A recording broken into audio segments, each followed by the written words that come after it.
Look, if you've got prescriptions, the Walmart app is your place to manage them. Transfer your scripts, refill them, and have them delivered straight to you. Migraines managed. Allergies alleviated. Dermatology, Derma delivered. Ding dong! Is that your pizza? Nope. Walmart pharmacy delivery with a refill. Switch to Walmart and manage your prescriptions in the app. The Walmart you thought you knew is now new. Delivery not available for all prescriptions. Exclusions apply. At RX Bar, they believe in simple nutrition without the BS. That's why they said no to artificial ingredients and yes to deliver intentional, transparent nutrition. Try their original 12-gram protein bar, the nut butter and oat bar, or minis. RX Bar, the proud sponsor of No BS. Use code RXBAR on rxbar.com for 25% off. Subject to full terms and conditions and to change. Valid until September 30, 2025, and may not be combined with other offers. See rxbar.com for full details and limitations.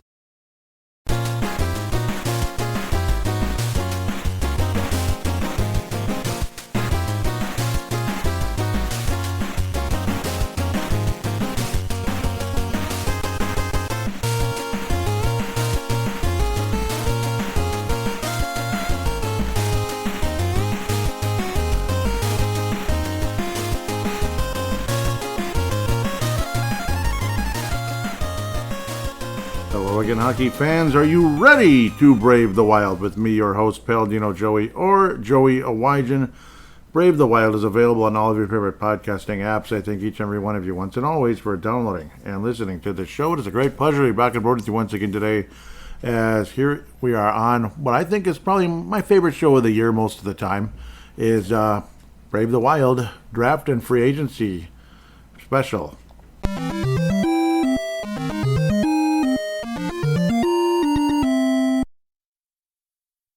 Yes, sir. So it's like the review of the draft and, of course, talking about free agency and all of that, looking at all the free agent signings. The Wild definitely busy, well, sort of. Busy as they kind of semi-normally are. You know, the old Christmas in July, all of that stuff. We've heard that about 50 times already, but that's okay. Yeah, that's fine. I guess we get to just keep waiting, I guess. I don't know. I get it, but I also get the frustration of fans. I get the whole idea of, like, flexibility. It's just that at the same time, don't tell the fans that it's Christmas in July. When it's not necessarily Christmas in July, it might be more like Christmas in February. Maybe. The other thing is, if you get aggressive, what if you make a stupid move? Yeah, that's the other thing. What if you trade away a second-round pick for a winger who, is maybe 1 year after a very good season, but it's the year after, and he's not even close, and he has a huge mental error that costs you a playoff series, basically. What if that happens? That sounds familiar. Anyhow, it really does, actually. It really does.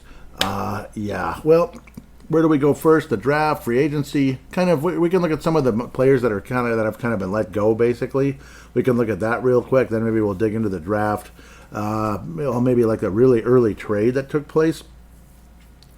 The Minnesota Wild traded away Brandon Gauntz. So this is a minor league trade to the Columbus Blue Jackets for Cameron Butler, who's played one game in the NHL so far.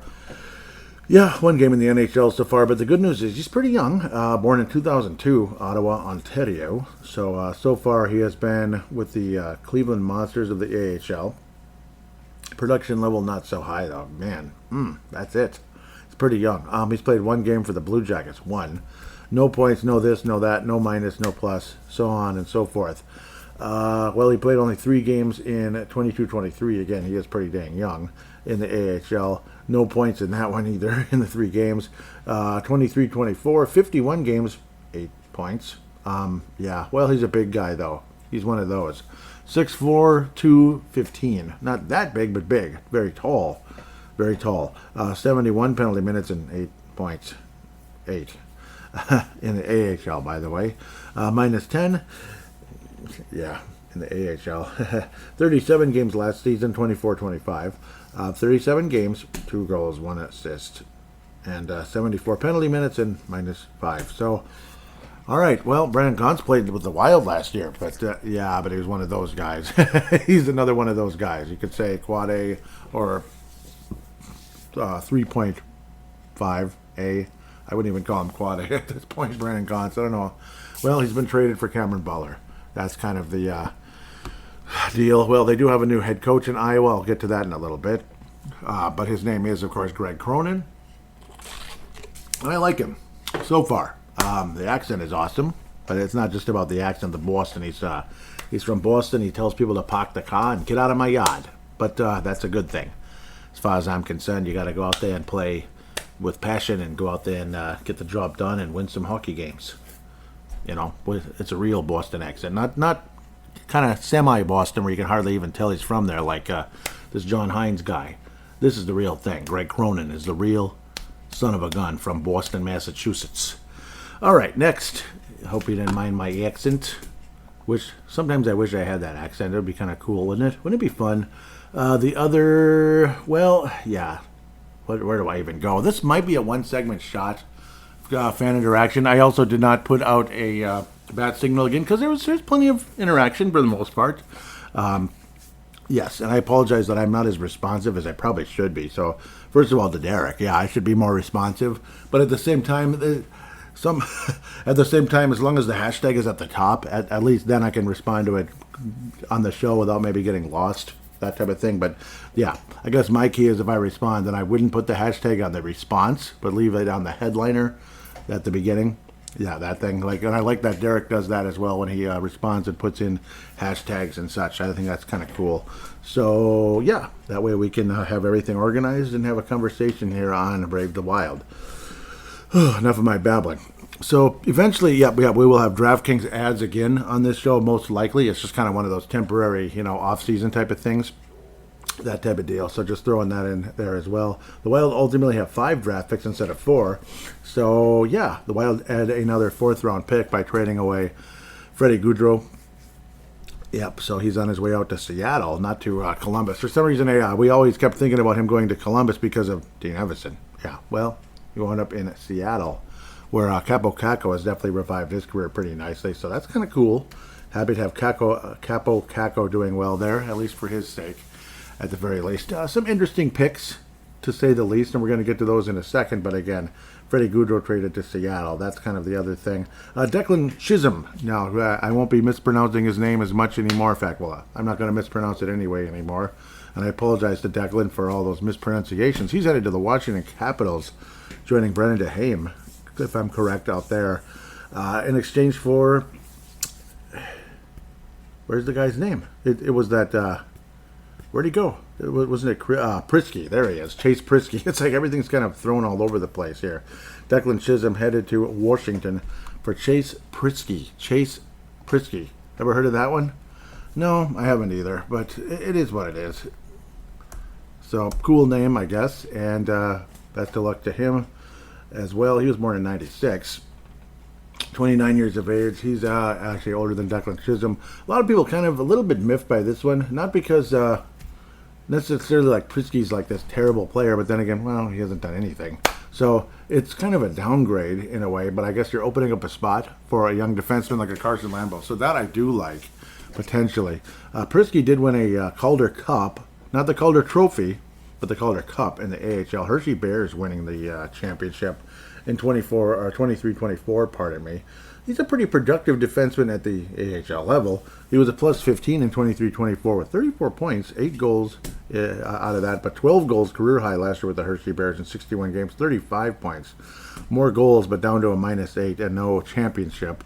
They did make the playoffs, and he is pretty productive in the postseason, which I'm really big on as far as I'm concerned. I mean, we want guys that perform in the playoffs. It'd be nice, actually. In 20 games during that championship season for the Hershey Bears, 2 goals, 12 assists, 14 points in the 20 games. That's a lot, but obviously it's a playoff run to the championship. Last season, 8 games, 5 points, not too bad. So productive in the postseason. He was also part of Quinnipiac, but before the national championship. So, but very productive defenseman there. 6th round pick, 177th overall by the Washington Capitals. Ultimately was on Florida in 21-22, so never played a game for the Capitals. Yeah, but then wound up back there, I guess. Played for the, that's what happened. He wound up back with the Capitals organization, but not on the team. 4 games for Florida, no points. 2 penalty minutes and a +2 in 4 games, so happened to be on the ice at the right time, right place, I suppose, in the third pair if he's only going to play 4 games. He's actually from Florida, so that's kind of cool. Pembroke Pines, Florida. You have to throw in that. Almost 6 foot and almost 200 pounds, basically. So, but unfortunately, he's almost an NHL player, that kind of thing.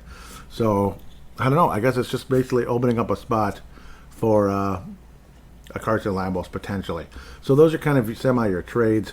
We'll get to the draft now, and again, I'll continue to pledge this. I'm not a draft expert, but at the same time, I enjoy it very much. I enjoy the draft. I enjoy I enjoy following the prospects and learning more about them along the way, rather than keeping up with the thousands of prospects. It's really hard to do. Let's just be honest. Hundreds, maybe not thousands, but hundreds and hundreds of prospects before the draft. So it's not easy to do, to say the least. Theodore Hulkvist, I think it's pronounced, but let's just say Hulkvist.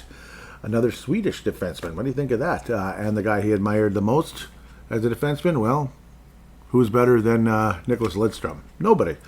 Second round, 52. Nicholas Lidstrom, one of the best defensemen of all time, like literally. So he played in the Swedish Hockey League, that'd be the professional level. 12 games, no points there. In the Swedish Junior Hockey League, 41 games, 22 points, 48 penalty minutes, but a plus 26. And he performed in the postseason. Only 4 frickin' games, unfortunately, but 5 points. And this is a right shot defenseman, so cool. He's also 6'2", 172, and remember, he is 18 years of age. He might even add another inch. You never know, and he probably will add some inches on his biceps and shoulders and all that good stuff, and quads or whatever. He probably will. He probably will add some strength along the way, so I doubt he's going to be 172 the rest of his life. So he's probably already bigger than that right now, for all we know. But fairly sizable guy, to be quite fair. Does provide some offense at the professional level in the Swedish Hockey League. Orebro. It's like an Oreo cookie, but it's called a bro. Okay, I'm just kidding. But so no points so far at the professional level. But age 18, that's extremely young.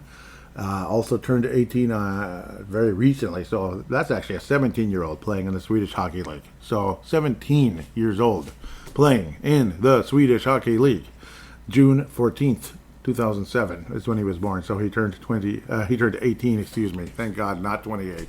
Turned 18 right before the draft. That's pretty young. So that's another thing to factor in, the fact that he was unproductive at the professional level in terms of offense anyway, but held his own for the most part.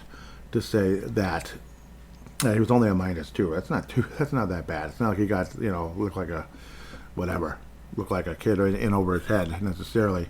Adam Benek definitely does not look like he's over his head at all. He played in the U.S. Hockey League last year. That is the juniors for the United States Hockey League. From the Youngstown Phantoms. Cool looking logo and all of that. 5'7". 5'7". Okay? That's the way you want it? That's the way you're gonna get it. I think we'll hear a little bit of conversation as well in the fan interaction. What was there? Somebody what were we having fun with? I think it was so Pavel Bennett, very excited about this one. Czech Republic or Czechia, Plzen. I think I'm saying that correctly. Probably not. I'd like to believe it. He is saying he is if Boldy and Ila Kovalchuk having a baby. Well, hopefully they don't. But yeah, Matt Boldy and, well, maybe we'll say Matt Boldy's sister or Ila Kovalchuk's sister with Matt Boldy. Something like that. But if there was a baby, yeah, he kind of does look like a mix of the two guys, doesn't he? Interesting. And he's not Russian. And he's not from Boston either. He's not from Boston or from Russia. But Adam Benek, Czechia. He also played in the Plzen Hockey League in the Czech League. 2 points in 18 games. Again, you got to factor in he was extremely young at the time. He must have been 16 years old. 23, 24. Yeah, he was 16. He turned 18 on April 10th. 16 years old. So again, factor some of the youth here. Very fun to watch, to be quite honest. Only 3 playoff games, 3 assists. He's a really good passer, as they might say. Yeah, he's a very good passer. The way he's able to kind of zip the puck cross ice or whatever, like centering passes. Really liked what I saw, actually. So watching extended highlights on this guy, because this one, a lot of people are very intrigued by him. Not because he's 5'7". But the good news is the odds are he's going to add another inch or two, probably. Only 164 at least registered here. I bet he's probably already heavier than that because who knows when this was written down. But yeah, 56 games, 59 points, 36 penalty minutes. Wonder, yeah, that's kind of funny. +1 on the season. Very productive. Yes, he's definitely got a goal-scoring knack. He's got a nice shot, nice release on his shot. Very quick. What was like his top strength? Skating, which obviously a lot of people love to hear that, especially when he's clearly a very skilled player as well. Talk is from Michael Russo himself that, not that Michael Russo's the god of hockey who knows everything, but I like Michael Russo. I like what he says. That talk is out there, according to him, that if Bennick wasn't like 5'7", he might have been a upper first-round pick. That's how impressed people are with him. Upper, like single-digit first-round pick, kind of like this one guy that might end up coming back to the Minnesota Wild, who's also under 6 foot, that plays center.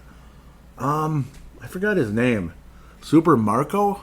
I think I remember calling him something like that. But yeah, might end up sticking around after all. We'll see how that all turns out. Obviously, trade proposals back and forth have been turned down by the Wild, and trade proposals from the other teams have been turned down. Maybe low-ball proposals coming our direction. Maybe other people thinking Rossi is too expensive, but we'll have to wait and see how all that turns out. Adam Bennick, though, looks like a very talented player. I like his passing skills. I really do. For the ones who get it done, the most important part is the one you need now. And the best partner is the one who can deliver. That's why millions of maintenance and repair pros trust Grainger, because we have professional-grade supplies for every industry, even hard-to-find products. And we have same-day pickup and next-day delivery on most orders. But most importantly, we have an unwavering commitment to help keep you up and running. Call, click Grainger.com, or just stop by. Grainger, for the ones who get it done. His skating ability is very much there. Again, this is the U.S. Hockey League. This is not the AHL or the NHL or the KHL or this LL or that L. HL Hockey League. Let's not say L. I don't want to think of him losing or anything. But we'll see. This one is very intriguing, and it is really interesting to think that Bennick, if he was like, say, 6 foot, not 6'3" or anything, 6 foot, could have possibly been a single-digit overall pick in the 2025 NHL draft. Could have been. One going 102, 4th round, 102. The Wild didn't even have a 3rd-round pick this year. Again, praying to God that this isn't a bunch of Ivan Lodnias and what was the other guy? God bless them, but the ACLs, yeah. Remember that draft? Yeah, Ivan Lodnia, Mason Shaw, Bryce Measley. And I believe I forget if it was I think his father was following me for a while. He might still be, believe it or not. I like Bryce Measley, really. I felt kind of bad, how he was, on a team that was like really, really struggling. Mason Shaw did something in the NHL, but not all that much. I mean, at the end of the day, 20 points in 82 games so far. So, I don't know, too many doggone injuries. Sweeney, I was really intrigued by, and winning those national titles and all that, but nothing going there. Svetlakov. It was a disappointing draft, and that's the last time the Wild had, a bunch of, I don't know, like later picks and such. Like Lodnia wasn't even taken until the 3rd round. In this case, at least the Wild had a 2nd rounder. I don't know. We've struggled in some of these in the past, but hopefully Judd Brackett and, of course, Bill Guerin had a pretty good one here. Bennick looks intriguing. Lirim Amidovsky. He's in the Ontario Hockey League, and he is from Alliston, Ontario. So, interesting name, but still a Canadian. At the end of the day, at least Canadian-born. Will turn 19 on December 22nd, so Merry Christmas birthday there, basically. 6'1". I don't even think I said these players' positions. Obviously, I did say Theodore's position. 6'2", right shot defenseman.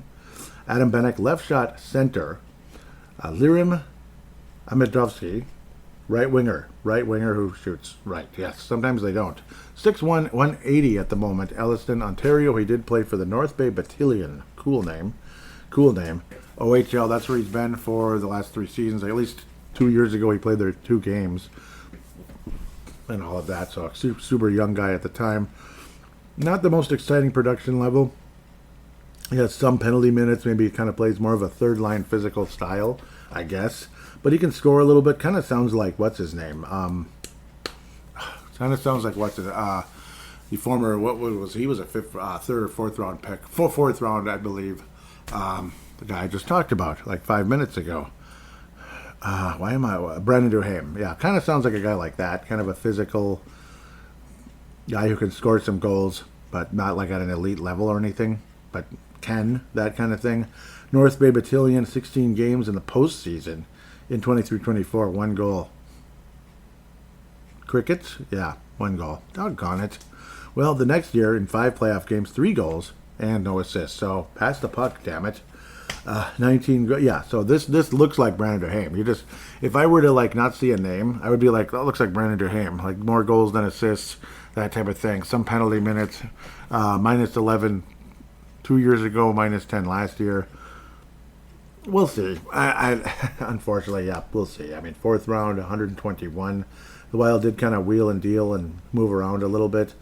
Carter Klippenstein, that's a fun one. November 25th, so his birthday falls on Thanksgiving on occasion, I'm sure. 6'3", the Wild getting a little bit of size here. Another big one. Center, left shot center, 6'3", 180, from Lethbridge, Alberta, I believe. That is Alberta, right? Yeah, Western Hockey League. The Brandon Wheat Kings. Brandon Wheat Kings. Wheat Kings? Brandon Wheat Kings. Okay. Well, anyhow, 49 penalty minutes 2 years ago, 50 last year, minus 8 2 years ago in, well, the plus minus, and last year, plus 20. Cool.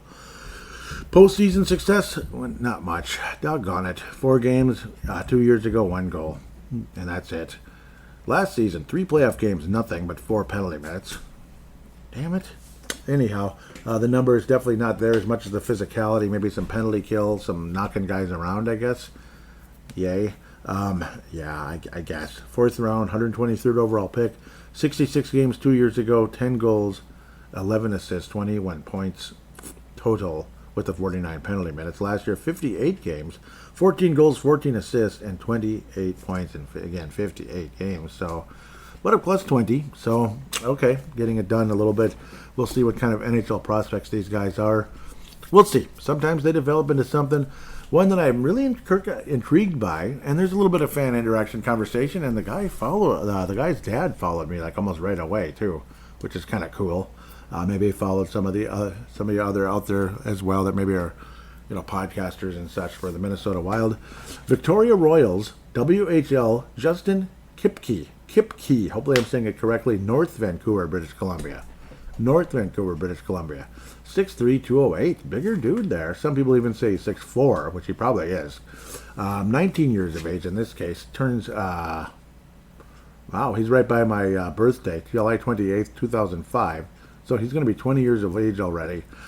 He was drafted by the Arizona Coyotes in 23, so that's another thing. Fifth round, 160, so actually even later.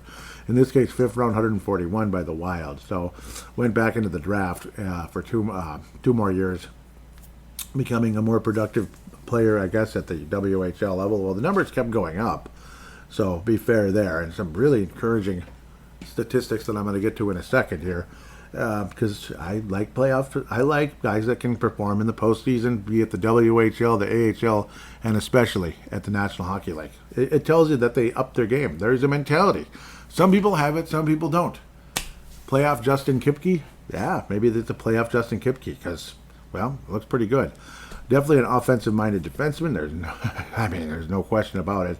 And like so many other players, their first year in the juniors, only 8 games and no points. So -4 there. 3 years ago, in this case, 22-23, 67 games, 8 goals, and 25 assists for 33 points, 57 penalty minutes, and a -26 for Justin Kipke. Rolls right off your tongue. 2 years ago, 23-24, 67 games, 52 points, 16 of them were goals. Isn't that cool? -9 in the plus-minus, so way better than -26, I'll tell you that much. So that's good, obviously showing some signs of improvement and such, right? Showing that he developed after he was drafted by the Arizona Coyotes, who are now the Utah Mammoth, by the way. Postseason, in only 4 games, 6 points. Yep, this is a defenseman, by the way, left shot defenseman. 1 goal, 5 assists. Power play quarterback. Yeah, running that power play pretty well, but unfortunately it looks like they lost in the first round. But was probably as productive a player as there was on that that junior team there called the Victoria Royals. Really cool name, actually. Last season, we're finally caught up now, 64 games. Obviously this guy has a little more history because he's a little older. 64 games, 12 goals, 50 assists, 62 points, 46 penalty minutes, plus 18. So going from -9 to plus 18, and clearly the team was better as well. 11 playoff games, 13 points. 13 points in 11 playoff games. He's not a center, he's not a winger, he's a defenseman. 13 points, so that's how offensive-minded this young man is. Obviously, clearly some skill there on the offensive side at the junior level, and we'll see how that can translate to the next level as soon as now, he could be on the Iowa Wild. He might end up being on the Iowa Wild, actually. Probably will be. I think Kipke is going to suit up for the Iowa Wild with Greg Cronin. Probably, because he'll be 20 years old. I don't think he's going to play another game in the juniors, is he? 20 years of age. Kind of a rare situation here. Obviously a draft pick that, didn't sign with the Coyotes and is now with the Minnesota Wild instead. So, cool. Very productive, though, with the Victoria Royals, no doubt about it, in the regular season and in the postseason. He's not one of those guys that had 60 points in the regular season, and he had 4 points in 11 games. He had a tough time, No, he didn't have a tough time. He had 13 points. That's pretty freaking good. So, really cool, Justin. I appreciate you. And if your dad, and if his dad's listening, hi. Welcome to Brave the Wild, and your son is absolutely welcome with Minnesota. Really happy to have him.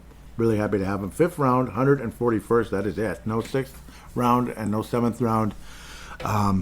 Rick Spielman clearly is not running the Minnesota Wild because he'd have about 3 or 4 7th round picks probably, just to try to hey, let's try to get them before they become undrafted free agents. Let's see if we can get a gem here. Yeah, let's get about 6 of those. Well, it's fun, I guess, but eventually it's okay. I mean, you know what I mean? Either the guy was hurt all the time, and he's not good anymore, or just not that good. I don't know. Occasionally you get super lucky, but I don't know what to tell you there. Well, the Minnesota Wild also made a trade for a significant player now that we're jumping off of the draft. Vladimir Tarasenko. Who's that? Yeah, remember him? The one who kicked our butts all the time with the what are they called? The St. Louis Blues. Also won the Stanley Cup with the St. Louis Blues in 2019. Won a Stanley Cup with the Florida Panthers in 2024. Not this past year. Struggled mightily with the Detroit Red Wings, only 33 points in 80 games. So at least he stayed healthy. That's a big thing. 11 goals. That's it. So we'll see. We'll get back to him in about 3 seconds here. We'll mention the other guys that became free agents. Now let's talk about Tarasenko first. Okay, sorry. I'm just kind of moving on the fly here, and I apologize if it's a little obnoxious. Vladimir Tarasenko is on the Minnesota Wild. Looks like they did their little, what do they do? Is it Photoshop or whatever, where you get that Wild jersey on there instead of the Detroit jersey. Eventually it'll be updated, I'm sure. First round pick in 2010, and I was already doing Brave the Wild, so yes. Born in 91, December 13th. 16th overall by the St. Louis Blues. Spent a long time there for the most part. Within the organization, yeah. About 12 years in the organization. But on the team, 9 years. Where is it? 10. I can't add here. Yeah, well, it's 9. Yep, I'm just looking at it funny, yeah, because it's all weird. So, my apologies. I wound up getting traded to the Rangers. Was kind of productive there, but not as good as he was with St. Louis. He had 82 points his final year in St. Louis. Wound up with the Rangers. He was doing fine with St. Louis, but clearly wasn't a point-a-game type of guy like he was earlier in his career.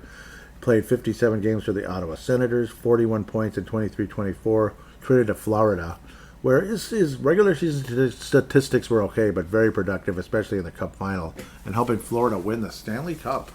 So definitely a guy who had won before that, brought a little bit of that 2019 St. Louis Blues magic into Florida to help them clinch their first Stanley Cup. So good for them. They didn't have to wait quite as long as St. Louis fans Yeah, St. Louis fans had to wait, what, 50 years? Yeah, 50 years, right? Or is it 51, actually? 60, yeah, 52. 67, yeah, is when the Blues and the North Stars and the Penguins and the Flyers and the Kings and the California Golden Seals entered the National Hockey League. Toast to the California Golden Seals, who became the Cleveland Barons, who became the North Stars partially, and became the San Jose Sharks in a metamorphosis occurrence, which was really weird and interesting at the same time. It's never happened before, probably will never happen again. 80 games, like I said, 11 goals, 22 assists, minus 13 for the Detroit Red Wings, and he admitted that it just didn't work out there. It wasn't the best fit. Talkis definitely should be a better fit here with skilled players like Matt Zuccarello, like Matt Boldy, potentially, who could be on the other side. That could help kind of get him going. Obviously, centers like Marco Rossi, if he's here. Marco Rossi. Joel Eriksson Ek, of course, if he can stay healthy. Doggone it. I already mentioned Rossi. Maybe even another countryman who's super young. Wouldn't that be interesting to have him there with Vlad Tarasenko and Danila Yurov? So we'll see what happens. Danila Yurov most likely will be skating with the Minnesota Wild, not the Iowa Wild, this upcoming season, which is very exciting. A lot of us can't wait, myself included. I can't wait. Absolutely. Bad Vlad Tarasenko, who torched the Wild for years and years and years. And yes, he torched us many times, including the series where we just couldn't beat Mike Yeo, which was freaking annoying. Was it the 16-17 Wild, who had one of the best records in hockey, and we lost in 5 games to Mike Yeo because we couldn't raise the puck properly, or just couldn't score for our lives against Jake Allen in that series. So stupid. So stupid. And then 2 years later, when Yeo was let go, Blues were off to a terrible start. This Greg Berube guy takes over, and it was a historic run of, it was a run that they'll remember for the rest of the time in St. Louis, because it led to a Stanley Cup championship, as you know. Tarasenko, many great seasons in St. Louis. Crazy to think he had a career high in 21-22. Isn't that crazy? That was his best season, 21-22. All those years later, it was his last full season in St. Louis. And then it was kind of he's been up and down kind of since then. Maybe on course for 60-ish points. Nothing spectacular, but not that bad. Last year, awful though, 33 points in 80 games. Not what the doctor ordered. Oh, and by the way, so the trade was for future considerations. Basically meant the Wild took on the contract of the player at $4.75 million. 1 year. Una year so far with bad Vlad Tarasenko on the Minnesota Wild. $4.75 million. Unrestricted free agent in the summer of 26 is Vladimir Tarasenko. Matt Zuccarello will also be an unrestricted free agent. Kirill Kaprizov, that signing has not taken place yet, and we'll probably have a special episode when discussing the signing of Kirill Kaprizov. Otherwise, he's an unrestricted free agent in 26, just like Tarasenko, Zuccarello, and others. So we'll see how all that turns out. Others would be Marcus Johansson, who was re-signed for $800,000. Much to a lot of our chagrin. Zach Bogosian will be an unrestricted free agent. John Merrill, I do believe, has not been signed yet, but we're going to dig around and screw around through free agency. Arguably my favorite part of the show. In fact, it kind of is. It's fun. Digging around and screwing around into free agency. It's fun. I love it. So we're going to kind of head into that now, I believe. Yes, but first it'll be kind of like just announcing the players that are on their way out, most likely, from the minor leagues and such. Obviously, John and the NHL. John Merrill is, he's a free agent, basically. Cameron Crotty was signed.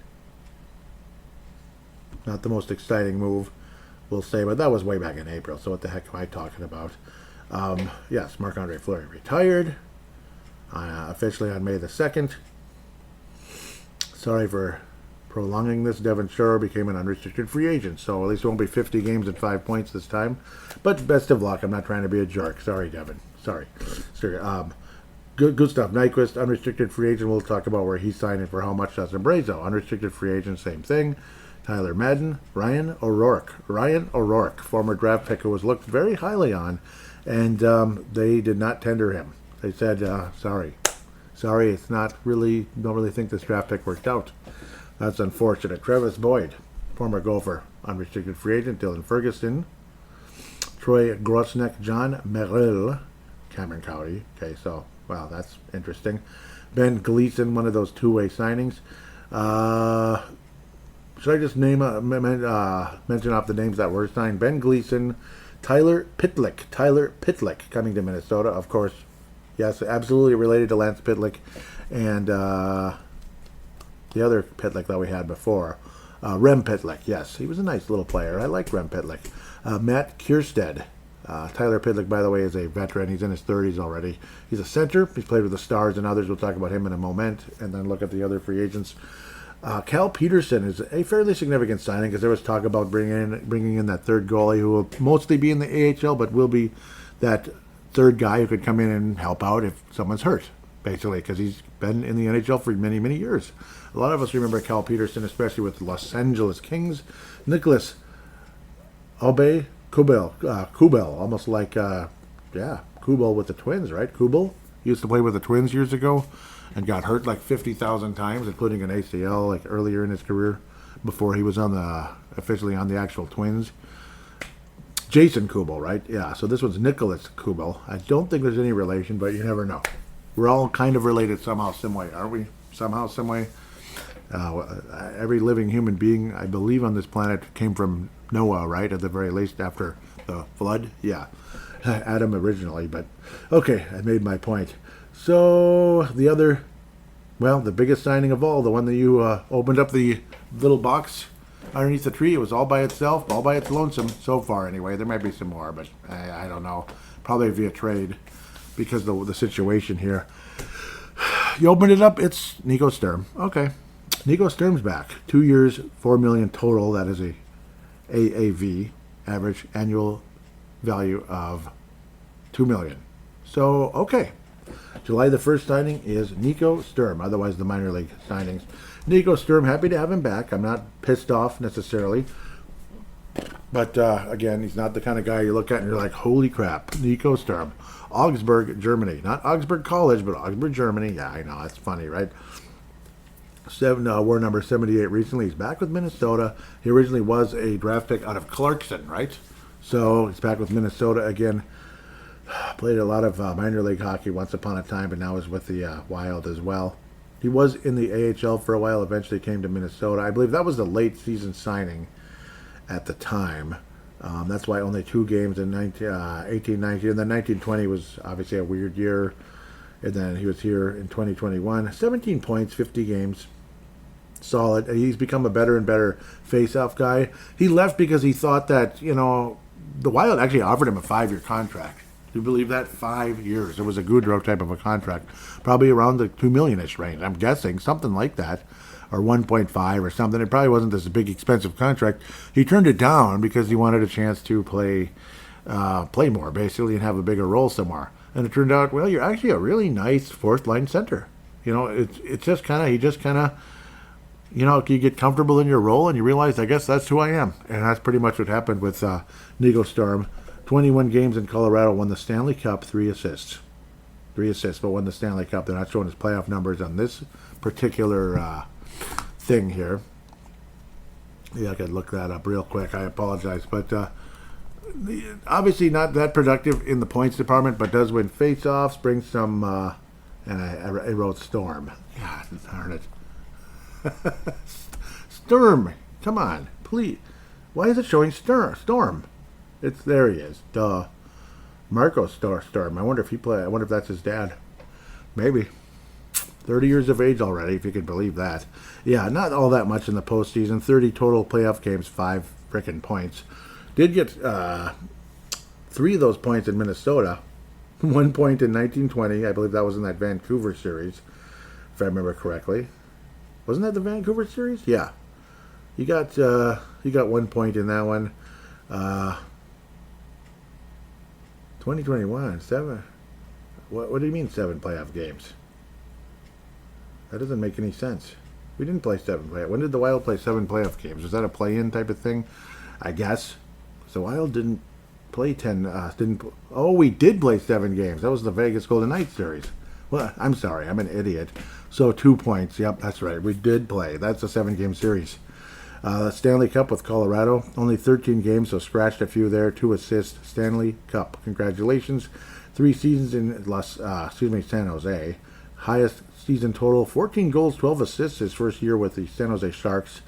26 points, but again, still kind of in that bottom 6 role one way or another. 13 points, respectively, the last 2 years with the Sharks, and then ultimately with the Florida Panthers. In 15 games, got 1 single assist, and in 8 playoff games, no points. But won some face-offs, and was a good penalty killer. So that's kind of the role here with Nico Sturm coming back to Minnesota. And that's a lot of conversation about Nico Sturm. I remember I did mention, I'm like, why don't I was like, if the Wild did bring him back, I guess. I mean, you hope that's not your signature move, but so far it is. Yeah, that's our signature move so far. Yeah, it's awesome, right? Big time. It's a big free agent move. Not. Okay, so way back on Thursday, June 19th, Matt Duchene inked for 4 years with the Stars. I mentioned it, but I didn't mention the amount. 4 years, $18 million, a cap of 4.5 per season at age 34. Jonathan Toews, this had already happened on State of the Wild. Of course, State of the Wild wasn't even that long ago. Jonathan Toews signed with his hometown Winnipeg Jets for 1 season. Of course, he's like that Matt Cullen signing that, and I was thinking that's all he would be at best. When Matt Cullen signed the second time with the Wild, the first time he was a very, very valuable piece. At the time, we didn't even have a second-line center here, unless you thought Koivu was really unless you thought Koivu already was just second line, but that's all we had. Koivu was first line by default. He really was a second-line center his whole career, but he played first line by default. First line center, whatever, top line, whatever the hell you call it. But Toews would have been like signing Matt Cullen in like 40. That's pretty much what Toews is. He's not 40, he's 37, but it's probably the same skill level because he's been out of the league that long. So Jonathan Toews returning, leaving the Chicago Blackhawks. So you can no longer say he played his whole career with the Blackhawks if you try to put his name down in the Immaculate Grid. Have you ever heard of that? Like if it shows Blackhawks and then, played only on one team, Nope. Jonathan Toews will skate with the Winnipeg Jets. 1 year, $2 million. Now that I've belabored that enough. Eric Robinson, well, we won't get too deep into him. Niels Lundqvist. Eric Robinson signed with for a 4-year deal, inexpensive, with the, what are they called, Carolina Hurricanes. Niels Lundqvist and Merrick Bork signing with the Stars on Friday the 20th. So these are kind of smaller end moves, but you might as well bring it up. I mean, the other thing about Jonathan Toews includes up to $5 million in additional performance bonuses. So we'll see. Don't get your hopes up. Just don't. Other again, like Justin Kirkland re-signing for $900K with the Calgary Flames, I believe. Yeah, restricted free agent. JJ Peterka winds up 5 years with the, what do they call it? I think this was a sign and trade, wasn't it? Signing with the Mammoth. Very expensive. See, this is why the Wild couldn't really make a move. Almost $8 million a year for Justin Peterka. Like, he's good and everything, but almost $8 million a year. Sure, he signed with the Mammoth. I mean, good for him. I'm very happy for him, but that's expensive, I think. Almost $8 million. A lot of people were like, holy crap, dude. And that's kind of the thing. That's kind of what this whole, what do they call it? Free agency Christmas has been like. You go in the store and you're like, okay, this is what I was going to compare it to. You know how you want to, it was July 4th, right? Just recently. I'm recording this on July 5th, 2025. Like you want to buy fireworks, right? And you go into the TNT tent and like freaking regular sparklers, like maybe a box of those Morning Glory ones that aren't really that high end, $24. What? Well, it is a lot of them, but it's still $24. Good God. Everything's kind of like double price. That's sort of what this free agency has been this year. Peterka, he had 68 points last year. Good. But is that a almost $8 million a year guy? I guess. 32 points 2 years ago. 50 points last year. 32 points in 22-23. 50 points in 23-24. And 68 points this last season.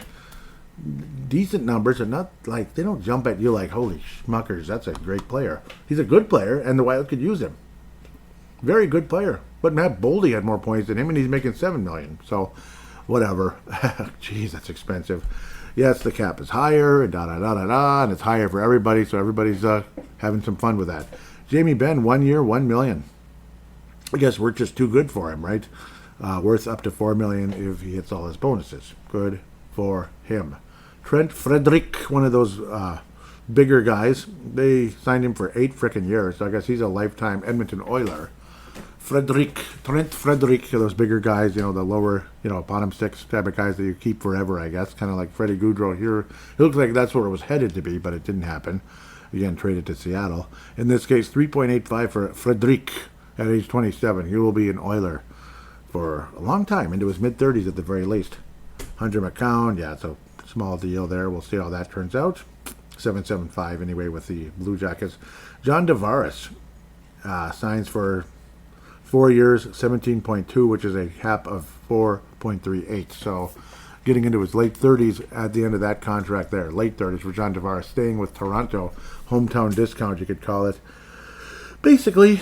A couple of low end. William Lagesson, 2 years. Yeah, less than $1 million total per year, 7.75. Noah Dobson, big contract with the Montreal Canadiens. Holy schmuck. See, this is again, like, need I say more? 8 years, $76 million. In the NBA, 9.5 is a backup point guard or something. In the NHL, well, it's a top end kind of guy. This is Noah Dobson, 8 years at 9.5. Huge. Jack Quinn, 2 years at 3.38. 3.38 per year. Sam Bennett, one of those huge, this is the guy we want. A lot of people compared him to Sam Darnold, coming from the Vikings after that big year, signing for big bucks to Seattle. Well, Sam Bennett, similar here, 8 years for $8 million per, $64 million total, 29 years of age, staying with the Florida Panthers.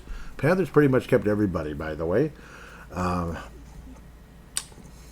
Kevin Ball, 6 years, 5.35. Jeez. Kevin Ball, he's got the balls. I'm just kidding. Hayden Fleury, I don't know if there's any relation to a certain goaltender. Joel Hofer, gotta like that name. 2 years, 3.4 for the Blues, staying pretty young there at only 24 years of age. Lower end moves, we'll kind of pass on those. If I mention all of them, you're going to be like, you almost done, Joey? Okay, sorry, maybe you're already bored with me. Ville Husso, who popped up a couple years ago with St. Louis and then went to Detroit and was disappointing. 2 year Diddy with the Anaheim Schmucks, 2.2. So basically 4.4, if you get the idea. I'll try to be better about that.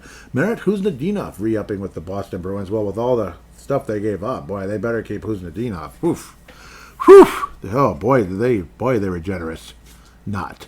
Salary 1.85 at 9.25 per. At age 22, Merit Huznadinov, who can win faceoffs, but not a very big guy, I guess. Continuing, Claude Giroux, staying for only $2 million with the Ottawa Senators. I do believe that's a hometown discount, like literally. Incentives 2.7. That's the maximum amount of incentives that could go to Claude Giroux. Really taking a discount there, but he is really, really old. Former Gopher, almost should have been national frickin' champion if the coach didn't tell the players to stay back and tremble in fear as the Quinnipiac, whatever they are, Wildcats, kept launching pucks our direction, and we watched our national championship slip away because we're morons. Matthew Knies, no, I'm not bitter about that at all. I just love Bob Motzko so much. Anyhow, I don't hate him, but I'm not a fan at all after that. Matthew Knies stays with the Toronto Maple Leafs. Yes, I'm so dumb, aren't I, for saying that? I'm just dumb. Anyhow, 6 years, 46.5, basically, at almost $8 million a year for Matthew Knies. All right. Well, staying with Toronto, unlike certain other players, we'll get to that in a minute. We'll look at some of the trades and stuff as well. Nick Hague leaving the Vegas Golden Knights, but they got someone else that they're very happy to have. Nicholas Hague, 4 years, $22 million at 5.5 per. That's not bad for Nicholas Hague. Isn't he a third liner? That's pretty expensive. honestly. Michael DiPietro staying with Boston. Kasper Kapanen going to the Edmonton Oilers, 1 year, 1.3. Keep moving. Alexander Romanov, 8 years, $5 million frickin' dollars. Alexander Romanov, 6.25 at age 25. Eric Ekblad, staying with the Florida Panthers, and boy, is he staying. At 29 years of age, he inks an 8-year ditty at over $6 million per. Evan Bouchard, staying with the Edmonton Oilers, at $10.5 million per. 4 years, $42 million. $10.5 million per. That's a lot. That's a big one. Mitch, we won't rhyme it. I don't know. He's not that bad, is he? But he sucks in the playoffs so far. Sign and trade deal for Nicholas Roy, or Waugh, I believe it's Waugh. There he is, Mitch Marner, $96 million in 8 years, $12 million cap. That is the big signing of the year so far. Already 28 years of age. Super productive player in the regular season, unproductive player in the postseason. So far, we'll see if things can change. If things change dramatically, pardon me, with Jack Eichel a few years ago, and he ended up becoming like the kind of guy you'd keep forever in Vegas, and Vegas, he'd love to stay there, and all that is a perfect fit. We'll see how Mitch Marner goes to Vegas as Vegas continues to be the, it's a Golden Knights rush. It's a gold rush for players going to Las Vegas. It just is. Even though the gold rush didn't happen there, it happened in Northern California, if I remember correctly. Not that I was there or anything, but 1848, 49, that. Another guy who will probably play the rest of his career in Florida unless he's traded at some point, Brad Marchand, staying in Florida, 37 years of age for $6 million. No, for 6 years. What am I talking about? For 6 freaking years at $5.25 million. 6 years. So he could be going up to, almost about 43, I guess. If he plays out that contract, he probably won't. I don't know why they did that. But it's just, we want you to stay so bad, so we're gonna, go way overboard. I guess. For Brad Marchand staying in Florida. Congratulations, Brad Marchand. Ivan Provorov, 7 years, 59.5 at 8.5. Good player, but is he that good? I guess. Thomas Nosek. Yeah, that's a smaller end, but it's okay. Thatcher Demko, guy we've heard of a million times, staying in Vancouver. $8.5 million per. 3 years, 25.5. 8.5.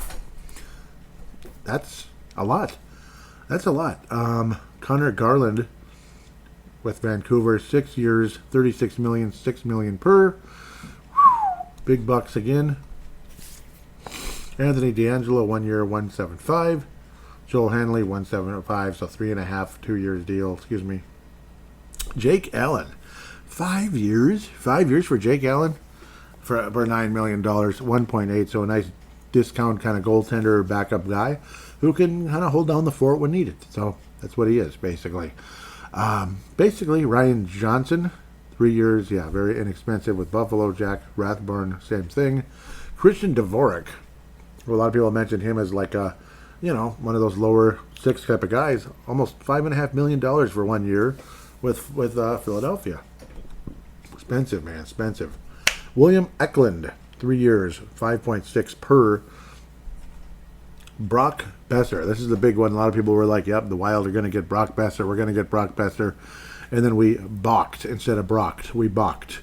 7 years, 7.25 per, by the way, not total. 50.75 total for the right winger. Staying with the Vancouver Canucks, which everybody thought he was on his way out. Nope, he is staying with the Canucks at over $7 million per. Congratulations, Brock Besser. Yay. For a guy that's, he's good. He's good. But does he jump out at you like, whoa, dang, 80, 90 points, 103 points, 2 years ago. Damn, he's awesome. No, he's not that. I don't know. But then again, he'd be making more than 7.25, wouldn't he? He'd probably be making 12 at that price. But still, that's a lot of money for a guy who's pretty good, but doesn't, in my opinion, make you like, oh my God, instant cup contender. But, Vancouver kept him. Corey Perry chasing that Stanley Cup once again. 1-year deal, $2 million with the Los Angeles Kings. So he's done with Edmonton. He's like, bleep it. Connor, if you want to get traded out, that's fine. Maybe come to LA with me, I guess. Just like Wayne Gretzky did all those years ago, ending with the Los Angeles Kings. So Connor, maybe, who knows. Corey Perry's 40 years old. We'll see if this is his final season, and this is with the Los Angeles Kings, a team that apparently was obviously a huge rival forever with the Ducks, the Oilers, and wasn't there something with another team too? Wasn't even the Stars? It's just, he's been a huge rival with the LA Kings forever, and now there he is. So kind of like Matt Cook coming to Minnesota, big physical guy. In the Corey Perry's case, probably actually bigger, but Matt Cook, definitely, him coming here was quite an interesting, controversial move, but I don't know, we embraced him for a little while until he tried to injure somebody again. That's terrific. Kind of weird. Vladislav Gavrikov, 7 years, it rolls right off your tongue, 7 years, $7 million per. Congratulations. Congratulations, Joel Armia. We won't get into these guys too much. Nick Cousins, 825 with the Ottawa Senators. It's a name. Capo Kakinen, former Minnesota Wild goaltender, now signing with the Montreal Canadiens at age 28. $1.15 million. 1 year ditty to, be a backup or third goalie, whatever, with the Montreal Canadiens. Ryan Lindgren. Isn't he former Gopher? Pretty good contract. $18 million, 4 years, 4.5 per. Nice. Former Calgary backup goalie. $1 million, 1 year, $1 million with the New York Islanders. The Bugle Bukestad sticking around, and he's been a nice player. Wasn't he with the Mammoth and was pretty productive with them? 2 years, total of 3.5, so 175 per for the 32-year-old former Gopher, Nick Bugle Bukestad. Good job, man. Former first-round pick that I wouldn't say was a first-rounder. Brian Tanev, popular guy. 3 years, 7.5 for 2.5 annually at 33 years of age. This just keeps rolling and rolling and rolling, and I'm not mentioning every name because that'd be too much. Christian Jaros, isn't that a name out there? Yep.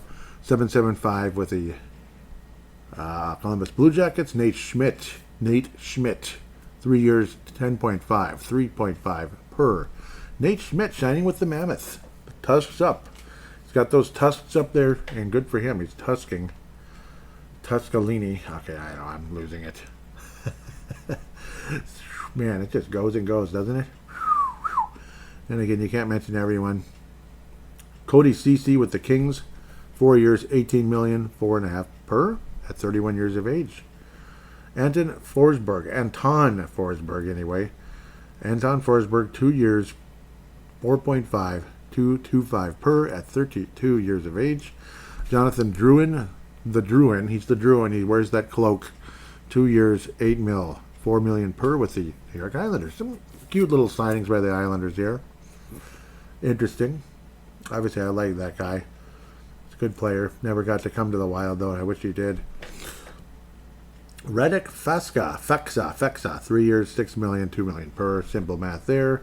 Brandon Busey, goaltender, Florida. Let's see, the third guy or backup or whatever. 7.75, 1 year ditty. Matt Murray, former Pittsburgh Penguins Stanley Cup champion goalie, 1 year, $1 million. Whew, boy, it's like, who again? Like, what happened to him? Okay, I'm just kidding. Alex Lyon, 2 years, $3 million, 1.5 per, blah, blah, blah. 32 years of age. Nico Sturm with the Wild, $4 million, 2 years. Just goes and, okay, and then we get into some familiar names, which is fun. That's why I like doing this. Jonathan Klingberg going to the Sharks, 1 year, $4 million. He gets paid handsomely everywhere he goes, doesn't he? That's a lot. That's a lot of money. Klingberg, $4 million. A guy who plays basically no defense, and he's a defenseman. Used to be a good offensive player, but I don't know anymore. Pittsburgh Penguins signing Connor Dewar, 1.1, 1 year, 26 years of age. Tilip Tomasino, 1 year, 1.75. Mikhail Granlund, 3 years, $21 million with the Anaheim Ducks. $7 million a year for Mikhail Granlund. It's only a 3-year deal, but still, 33 years of age, $7 million per for Mikhail Granlund. Great with the Stars. Surprised they didn't keep him there, but I guess not. Travis Boyd is now signed with the Toronto Maple Leafs. I'm sure it's a 2-way deal, right? It doesn't say, but it is. $775 if he plays in the NHL. Dakota Mermis, former Wild guy, defenseman. 2 years, 163, so 812 and a half, basically. Funky number there. 2-way deal, I'm sure, with the Toronto Maple Leafs. Most likely, Adam Gaudette, Sharks, 2 years, $4 million, 2 per. Vitek Venesic, rolls right off your tongue, 1 year, 1.5. Anybody else? Anyone else? So, of course there is. Of course there is. Justin Brazeau taking Pittsburgh, taking him off our hands. Thank you, Pittsburgh. I'm totally cool with that. He sounds like a really cool guy. Like an interview, what a good interview. He's a great interview. If I was actually somebody who was there and had credentials and all that, yeah. But I just, with my stupid schedule, how could I? But but then again, yeah, I'd gladly improve my schedule to have credentials, wouldn't I? $1.5 million per 2-year deal. Justin Brazeau. Sounds like a cool guy, though. Somebody you'd actually, go to for a quote or two. But I don't know. He's not that good. Sorry. Mike Riley, former Gopher, former Wild, former this, former that. With the Carolina Hurricanes, $1.11 million. Okay, 1 year. 31 years old now. Wild. Very wild. Keep rolling. Riley Tufte, former Gopher and Dallas Star for like 5 seconds. 2-year ditty, or 2-way ditty, 1 year, $775. Andrew Majapani, former Calgary Flame player with the, I believe, third line, kind of a nice player. More of an interesting name than a player, though. $7.2 million, 2 years at 3.6. Definitely an NHL guy. Carl Peterson to Minnesota, $775. So he'll play some NHL, he'll play some AHL. He's the third goalie. Yeah, Pitlick, we looked at that one. Oh, we'll actually look at the players here in a second.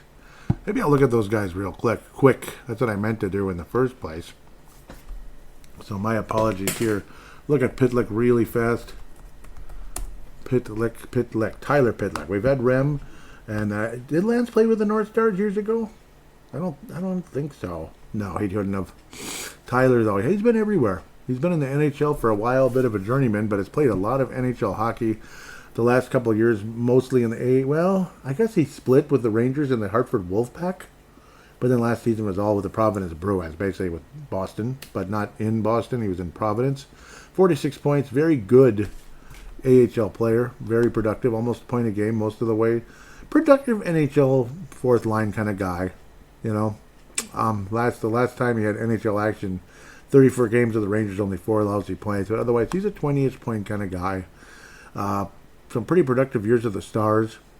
20 points here and there, 27 points in 17-18, but that was years ago now.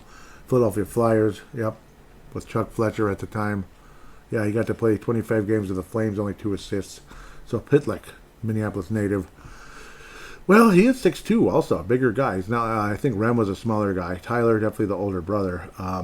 Again, obviously not a whole lot to talk about there. Rhett Pitlick, former Gopher, right? He's not with the Gophers anymore, is he? No. He's with the Bakersfield Condors. So good luck, Rhett. God bless you. Wish he could have had a national championship. Still not bitter about that at all. Peterson coming to Minnesota. Again, former Dallas Star. I didn't even talk about the guy. I apologize. Okay, I just went right past him. Where'd he go? Or is it Pedersen, not Peterson? Dang nabbit. I apologize. I'm not getting it right. There he is. Yeah, I misspelled something. I don't know what I did. But, yes, Waterloo, Iowa. So there's your Iowa guy. And I know Derek has a little comment about that in fan interaction. Wow, we're already over an hour in. I apologize if I'm babbling a lot. Had some solid years with the Los Angeles Kings, under 3 goals a game for a lot of those years. And then all of a sudden his final year, just like, final year in LA anyway, hasn't been the same guy since 21-22. 21-22 was his last good season, is what I'm trying to say. 37 games with the LA Kings. That's the NHL, by the way. 2.89 goals against average the year before, the same. 2 years before, he had the numbers way down there, 2.6, but it was kind of like up and down.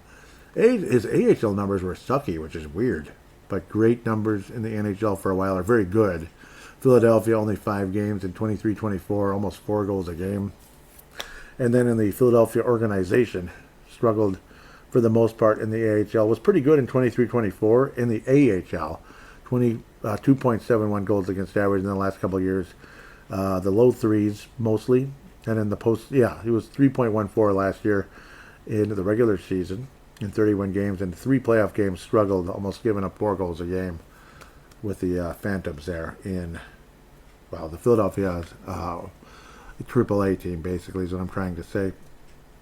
So he'd been kind of all over the place, Cal Peterson, but definitely has played a significant number of games in the NHL, 106 games between the pipes, and goals against average total of 2.96 throughout his career, and a save percentage of 90.3. But again, a bit of a drop off the last 2 years or so, unfortunately. Still 30 years of age. We'll see how he does with Iowa, which is his home state, of course, Waterloo, Iowa. So, unfortunately, replacing another guy who was let go, at least not tendered so far. Toporowski will not be back with the Iowa Wild. What the hell? So that kind of hurts, because I know he was very productive with Iowa. Continuing here very quickly, try to make this more and more. Yeah, because most of these are just kind of like leftover signings. Louis Belpedio signing with the Washington Capitals. 1.55 at 7.75. At age 29, the Braden Point Nightmare. Continuing there. Again, that's a 2-year or 2-way contract, I'm sure. But hopefully for his sake, he breaks into the NHL some more. Graham Clark, the Wild traded for him in that Adam Beckman trade. He's already gone. 1 year, 7.75 with Washington. So Washington signing a number of minor leagueish guys.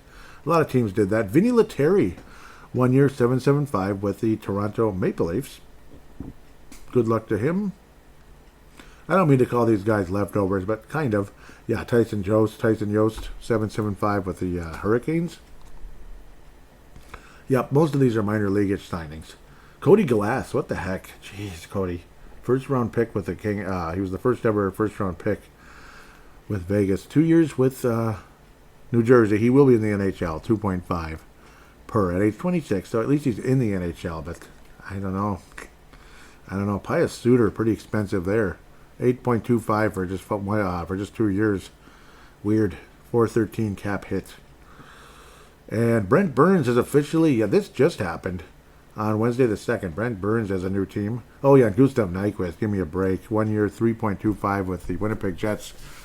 3.25 for Gustav Nyquist. Did you see the game? Like Michael Jordan once said years ago, and what was it like? They're like, why did you shoot the ball 40 times or whatever? It's because everyone else was like 20%, you morons. That's pretty much what he said. Did you see the game? Everyone was shooting 20%, so like I had to keep shooting. Yeah, call me a ball hog all you want. Everyone was missing. That's kind of how we saw it. And, did you see the game, Winnipeg? Did you see the game, Winnipeg? I guess not. 3.25. 1 year for Nyquist. Brent Burns, 1 year, $4 million with the Colorado Avalanche.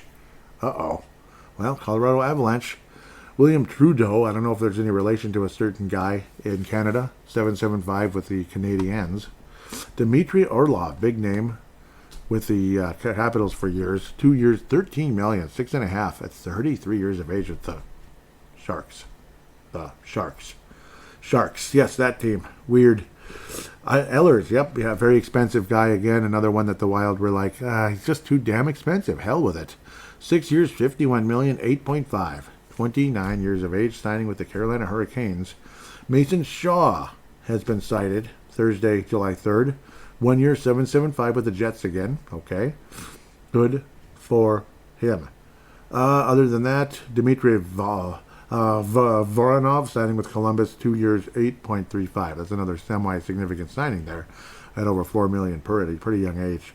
So that's it. Sorry, I know it's long, it's a lot, but it's always interesting to kind of dig around and look how much guys are getting and who, where they're signing and all that. Especially fun to see notables like Justin Brazeau leaving the Wild for Pittsburgh and Gustav Nyquist signing with the Jets. I'll ask them one last time. Did you see the game? That's a lot of money to give a 35-year-old that didn't do much of anything and then made a colossal mistake, to say the least. So should we jump into fan interaction right away? I think it's time.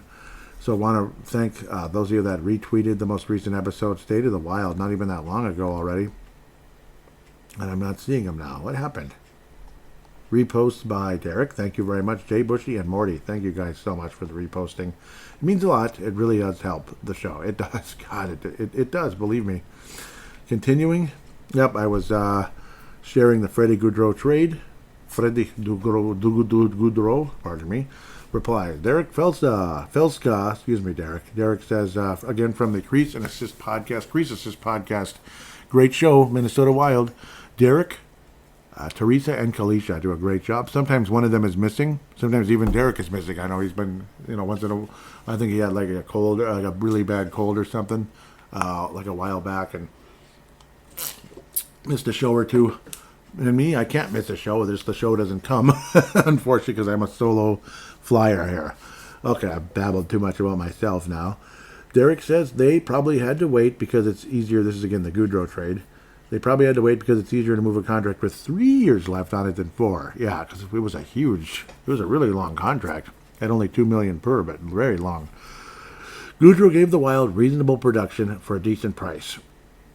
He was a good player who played the game without an ounce of selfishness to his game. I agree with that. That was well said. I was staying with you all the way up, and yeah, 4 years might have been a lot to take on, even if inexpensive. Derek continues saying, is this the organization's way of saying there's room now for Marco Rossi after they sent Goudreau away to Seattle? Hey, we got a spot for you on the third line, or maybe the second line if we can't find anyone else. Yeah, that's true. Yeah, that's an interesting response. Yep, that's a very interesting response, Derek. Maybe, but then again, look, now he's saying Nico Sturm. But, yeah, so I guess he kind of replaces him. But, yeah, so we'll see how that turns out. That was back at the end of June there before the Sturm signing. Though I wouldn't be surprised. Derek probably had a pretty good feeling that was coming at some point. Another trade that I shared out there, but nobody responded because that was that minor league trade. Cameron Butler, Brandon Gaunce trade. Another one, Adam Bennick being drafted on Minnesota Wild. Let's see, what are they saying here? Yeah, congratulations to dynamic forward Adam Bennick. That was Alan Walsh. Derek responded, and I didn't even like it. I'm sorry, Derek. I liked it now, and I apologize. It's like I'll share stuff, and then it's like I disappear. And I swear, I get the notifications now, too. That was the biggest problem before. I had notifications off when I didn't really mean to.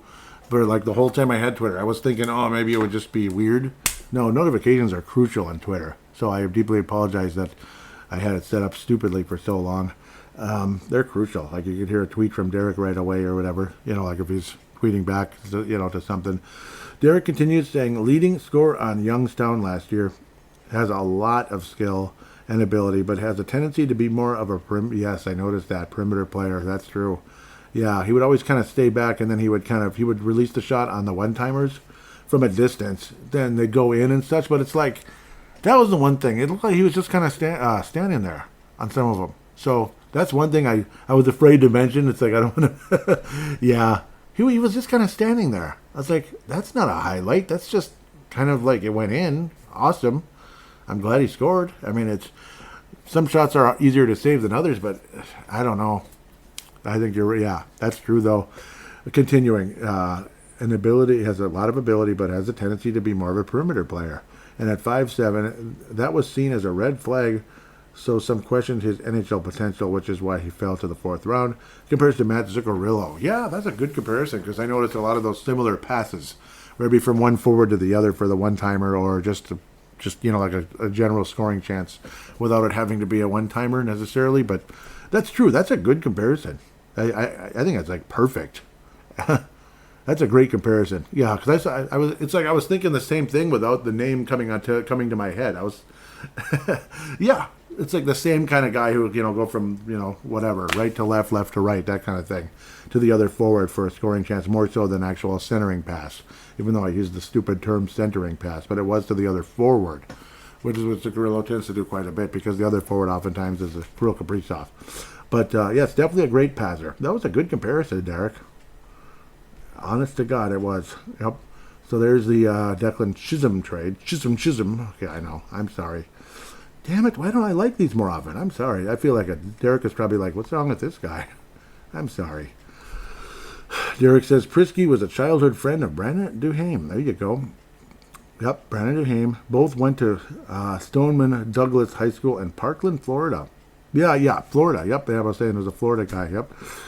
He's kind of, yes, yep, and there's my term. He's kind of been that quad A player you sometimes talk about that fluctuates between AHL and NHL. He's a UFA, so will we sign him or not? Prisky spent all of last season as a continuing one with the Hershey Bears. Yep. And he did get a championship 2 years ago, right? Yep. He's a seasoned professional defenseman who moves the puck well and has some offensive skill, but it's more evident at the AHL level than the NHL. Yep. Sort of like Chisholm. A change of scenery trade. Maybe for both guys, yeah. And Chisholm was pretty good here. Disappointing last year, I thought. He had some really big mistakes. It was weird. Some of the mistakes, like the mental errors by Chisholm last year, were stunning. It's like, did he just do that? Declan, what's going on, man? Whew. Yeah, some of those mistakes were really bad. But great thoughts, Derek, again. Yep, obviously really, really helps this show. I'm not kidding at all. Yep, I was saying about the draft, I was saying, this is who I am most excited about so far. Justin Kipke. Look at his overall production. Then look at his playoff production. Jay Jungles, he says, Brackett said he is going to play NCAA. Yep, in the NCAA, which is hopeful we don't have to sign him right away. Derek says, the production seems impressive, but there has to be a pretty significant reason why he was passed over in 2 drafts. It is kind of weird, isn't it? I think it was a response. Yeah, he was taken by the... Yeah, never mind, Arizona drafted him in 23, but they never signed him. Yeah, it was weird, right? Yeah, so, but he wasn't like passed over, but that's weird how he kind of went back. It was weird, wasn't it? But I don't know why that happened, actually. And it's a 5th round pick. So I'm not sure why that happened. I think it's kind of one of the weirder things. But we'll see what happens with Kipke. So we don't have to... Okay, so my mistake talking about Iowa. Why doesn't he just go to Iowa? Huh, that is kind of weird. Which school is he going to? Doggone it, I always mess up something along the way. Custon Kipke, huh, with a K. Real cute, Joey. So here we go on the fly again. Doggone it. Okay, so... where? It's not showing... they're not announcing where he's going? Doggone it. Where's he going? God darn it. Well, it's still saying the Victoria Royals. Okay, I don't know. Maybe he's not. Maybe Kipke will come to the Iowa Wild. I mean, if I'm him, I think he should just come to Iowa. But maybe that's just me. Yeah, great. I got to sign in. Ooh, can't look at that. It's too, yep. It's too crucial. Well, this one might help. Elite Prospects usually has something sitting there if a guy's going to a college team. Yep, unsigned so far with the Wild. Well, he just, drafted like 5 minutes ago. No conversation at all. It's just showing Victoria in 25-26. So maybe it's a different player. Maybe. Because, I didn't hear anything about that. That's interesting. Well, we'll see what happens. Let's see. Continuing. Prisky, Youngstown, production. Oh, yeah, and Grand Casino Arena. Nobody even yes, it's Grand Casino Arena. So instead of the X, we'll call it the G, I guess. We'll call it the G or the casino. No, the casino. Come on. I don't know about that. I'm not going to call it the casino. You don't call hockey arenas casinos, do you? Well, we'll see how things become more and more legal around here. I don't agree with everything that's been legalized around here, but we'll see. Yeah, but we'll see how that turns out. Grand Casino Arena, I can think of worse, but I don't know. Kind of wish that back in the day when NSP still existed, we already had a building for the North Stars, but guess what? That just didn't happen. The Vladimir Tarasenko trade. Derek jumps in. Yet is it exciting? No, not really. However, maybe he can rekindle his scoring, and it looks like a smart short-term deal. If he amounts to nothing, the Minnesota Wild are probably on the hook for nothing. So there's that. Yeah. Yeah. Like the future considerations. If he does this or that, maybe we'll give you this amount of cash or something, or a 7th round or 6th round pick or something. For me, I was kind of saying it feels like Marcus Johansson. I'm at wit's end. I shouldn't have said that, though. Yeah. Because that's not what Derek was saying. It's like I shouldn't have said that. But, yeah, it does feel like a Marcus Johansson in a way. Like he's kind of playing, taking a spot from the young guy again. That's what people are annoyed with. Derek says, at least it isn't a Minnesota Wild retread, but so far the trade cost him nothing. Shrugs. This is an interesting trade 5 years ago. Now it almost feels like we did Tarasenko and the Red Wings a favor. However, the cost trade-wise is minimal, yes, and it's just a one-year deal. It demonstrates the team is wary of too much term, which is sensible. Yep, can't disagree with that. It says part 1. Was there another part? Or maybe it was. At least it isn't a retread. But so maybe that's what he meant. So, yeah, that's a good one. Yep, that's good thoughts once again. Doggone it. I think we're almost there. Not that I'm in any rush to finish the show, because I'm not. I'm enjoying this very much. Michael Russo was saying the Wild don't tender qualifying offers to Graham Clark, Adam Raska, Luke Toporowski. That one kind of hurt a little bit. Ryan O'Rourke kind of hurts too, because of, not because like, oh my God, how could you do it, but it hurts considering where he was. Rossi and Michael Milne re-upped, or they're qualified, or whatever the heck the word is. They are restricted free agents. In case of Rossi and Milne qualify offered. QO'd is what Michael Russo's saying. So yeah, Clark, who we traded Adam Beckman for already, like, Toporowski, that one hurts though. Doggone it. Yeah, but we'll look at Cronin here in a minute. We'll wrap things up with him. I almost forgot. Derek says, for the most part, there were no major surprises in regards to who they qualified and who they didn't. Yeah, no real surprises. Yep. The only one that was a tiny bit of a surprise was Adam Raska. Yeah, he was kind of good. Big guy, right? Not a big producer. He was relentless forechecker for Iowa. Yeah, bigger guy. He would have fit with Cronin. Yeah, because he's an aggressive kind of coach. O'Rourke just was disappointing, and I remember that big minus. I do like Toporowski, though. That one kind of hurts me a little bit. He was good. I think he was that bad. Doggone it. Okay, this is where we hear about Toporowski. Yep, the Cal Peterson 1 year, 1 way type of thing. So he'll still get his money regardless if he's in Iowa or Minnesota. Derek was saying, since they let go of Luke Toporowski, if Peterson stays and plays in Iowa, they get an Iowa native back on the team. In my opinion, Wallstedt hasn't earned the backup spot, and unless he's the better goaltender, he should stay in Iowa, in my opinion. We'll see what happens between him and Cal Peterson. It's going to be an interesting competition. So that does wrap things up, and we'll look up with Greg Cronin real quick. Cronin. He was there he was an assistant when Maine won a national championship in the early half of the 90s. I believe it was 94. After leaving CC as an assistant, so he was an assistant for quite a while, starting with Maine and then Colorado College, then back to Maine. The late 80s up to the mid 90s, head coach of Maine for a while there, for a short time, maybe kind of like an interim kind of a guy for looked like kind of like half of the year in both years. That's kind of weird. So that's kind of unfortunate. Assistant with the New York Islanders for 4 years, not the 4 Stanley Cup seasons, that's for sure. 99 to 03 in that case.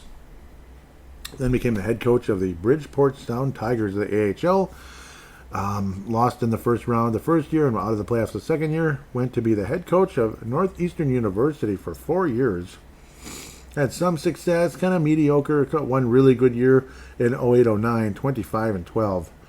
But yeah, that was one really good year. Otherwise, kind of mediocre numbers there. Assistant coach with Toronto for 3 years. Assistant for the New York Islanders and associate the final year. 4th year again with the Islanders. 5-year head coach of the Colorado Eagles. So yes, his championship experience is with Maine, not with. I thought he went real far with Colorado, but he got to the second round twice in the 5-year period. So at least he got out of the first bleeping round.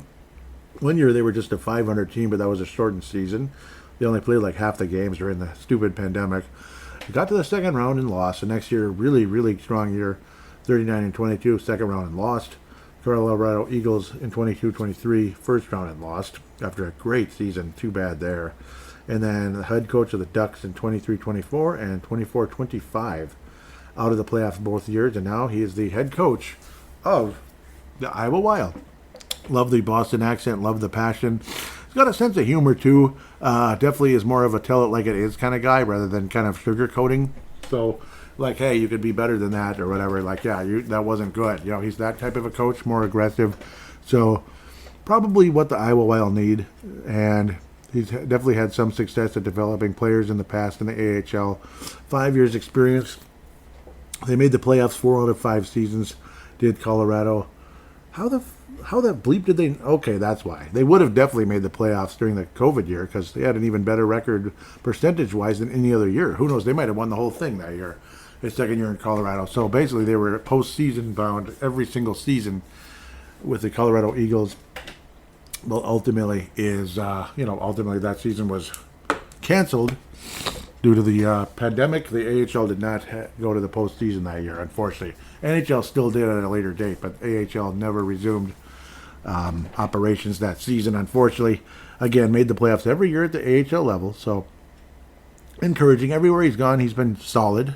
Maybe he's not like this legend, with championships all over the place, glittering like a glittering trophy room in the basement.